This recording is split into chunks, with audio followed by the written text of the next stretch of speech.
Coming up on Our World, a massive stampede at an Indonesian soccer game kills more than 100 fans. What we're learning about the investigation into how it started and how to prevent this from happening again. Plus, Iran's supreme leader breaks his silence on a week of protests. We'll tell you who he's blaming for the violence. And we have an update from Ukraine. The new areas that are no longer under Russian control.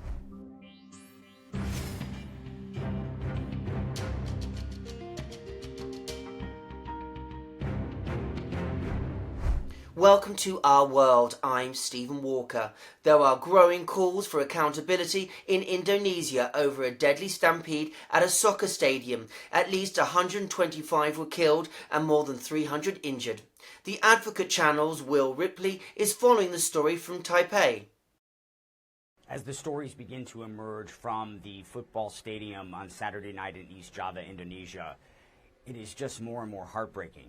First, the survivors who say they are traumatized by what they went through, fleeing in panic when this clouds of white smoke, which turned out to be tear gas from police officers, that's now under investigation, by the way, why the officers were equipped with tear gas and why they used it on the fans inside a stadium in violation of FIFA guidelines. FIFA, of course, the governing body for global football, but also the panic of people, all racing towards an exit and then getting so packed together that they couldn't even breathe. And in fact, suffocation is one of the causes of death for the at least 125 people who were killed.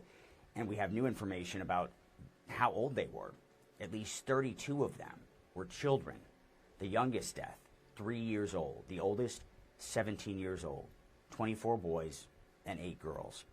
There are also children who remain hospitalized, and officials are now saying that they will need trauma, healing, they'll need treatment.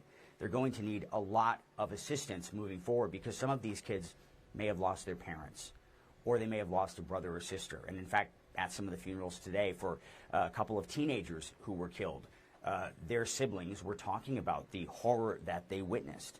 One witness describing the stadium looking like a war zone, saying there was so much screaming and explosions, it felt surreal. The Indonesian soccer club president says that his team will take full responsibility for this. Meanwhile, the police in East Java, the police officers who were there, who were tasked with security, they are launching an internal investigation into the 18 officers who were equipped with tear gas at the match, and they're going over closed-circuit video. They say that fans who committed acts of violence will be punished, but that the police officers are also going to be closely scrutinized here.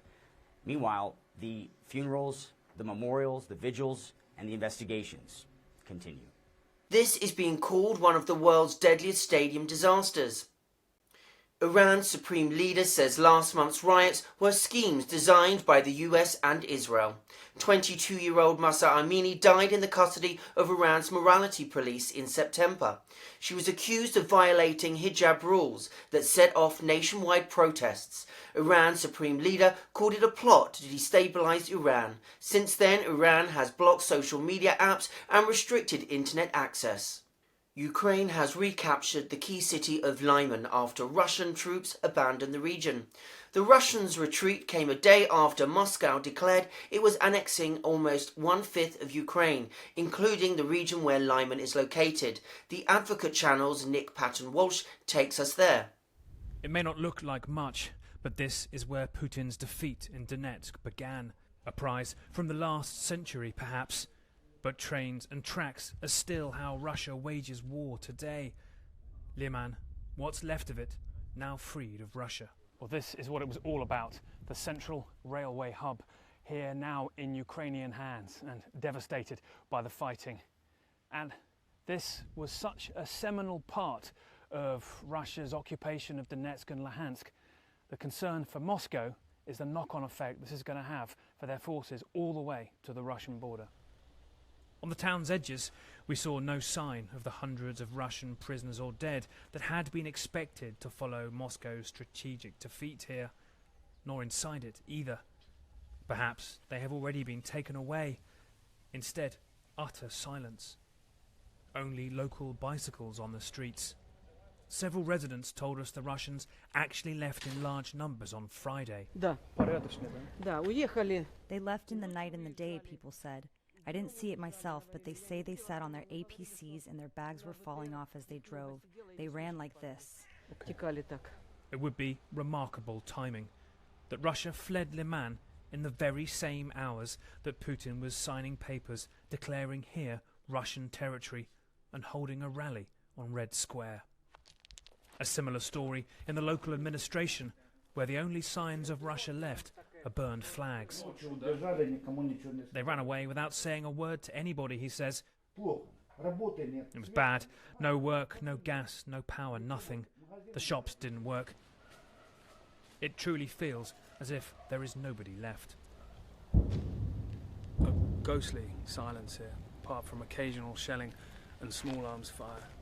And it is, for so much of this town, utterly destroyed. So many locals, we're told, leaving when the Ukrainian push towards it began. But now it's just this utter ghostliness in a place that's such a strategic defeat for Russia. Gunfire in the distance. They're nervous some Russians may be left. Outside what's left of the court, the constant change and violence is too much for some. Her husband just arrested. Понимаете, сказать вам правду. Да. Шапку снимаешь, шапку одеваешь. Шапку снимаешь, шапку одеваешь. Что это за жизнь? 72 года, 73-й год. Я не могу спокойно, как крыса в подвале. С подвала вылазить. Сказать, а что ж это такое? только вы же это не покажете, понимаете? Вы это не покажете. Вчера Украина зашла, проверила документы. На Забрала пропуск. мужчину, Забрала пропал мужа, и мужчина. где он? Мужчина пропал. Вот Да вы за зора дело. Зора дело. Шапки одно, шапки А снимают. люди страдают, блин. Одни бьют, другие бьют. А мы что?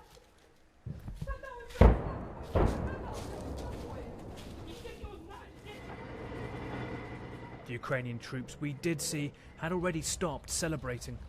There is little time. They're on the move again. Another Russian target further east, Kremina, in their sights. And those left in Liman, a town cursed to have these bars of rusting steel running through it, are gathering the ruins to burn for fuel with winter ahead. Left in the wake of Russia's collapse here, a town they took weeks to occupy, but only hours to leave. Despite Ukraine's recent success, Russia controls about 73,000 square miles of Ukraine territory. Hong Kong is betting on rugby to revive the city after 2 years of crushing pandemic measures. It's an early test in restoring the city as an international business hub. The Advocate Channel's Christy Lou Stout reports. Rain or shine, the players train for the International Rugby Sevens tournament in Hong Kong. For more than 40 years, its fans from around the world would come every year for the sport and the spectacle until the pandemic. Now, after a long hiatus, they are thrilled to play again.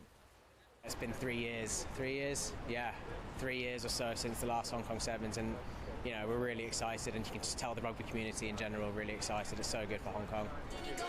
Also coming to Hong Kong is the international pop sensation Blackpink in January, and in November, a global banking summit. The travel industry is buzzing. Expedia.com says searches for hotels in the city jumped 50%. So we can anticipate the business audience coming back to Hong Kong, as well as travelers that has always favored Hong Kong as a culinary destination. So we can see a little bit of that trend coming back in the coming months. With the easing of border rules, the city hopes to reclaim its spot as an international business hub and reboot its economy. But for many, like this market vendor, they don't have months to wait. My most frequent customers used to be tourists. Locals rarely shop here. It's been terrible, very terrible. There was no business at all. It's been a fruitless labor. Business has been static. Tough COVID-19 measures have devastated businesses, including the iconic Jumbo Kingdom floating restaurant, now no more. Max shut his restaurant last year after 9 years in operation. A lot of restaurants right now are about closing down, filing bankruptcy, or try to sell because the summer was really hard. He says it will take more than simply ending the COVID rules to revive the city. We need to be providing, excitement for Hong Kong, because right now we lost so many things. Nothing's happening in the convention center. There's no concert. Hong Kong is not in a big scene anymore. Before the pandemic, it was, with big scenes like these in the stands of the Rugby Sevens, famous for its legendary party energy. Today, rugby players practice in the rain ahead of the return of the big tournament and big hopes for the revival of a city. Hong Kong is a special administrative region of China and is one of the most densely populated places in the world. Thank you for joining us for Our World. The Africa channel is streaming now on Roku, Fire TV, Apple TV and Android TV. You can also download our app on your Android or Apple device.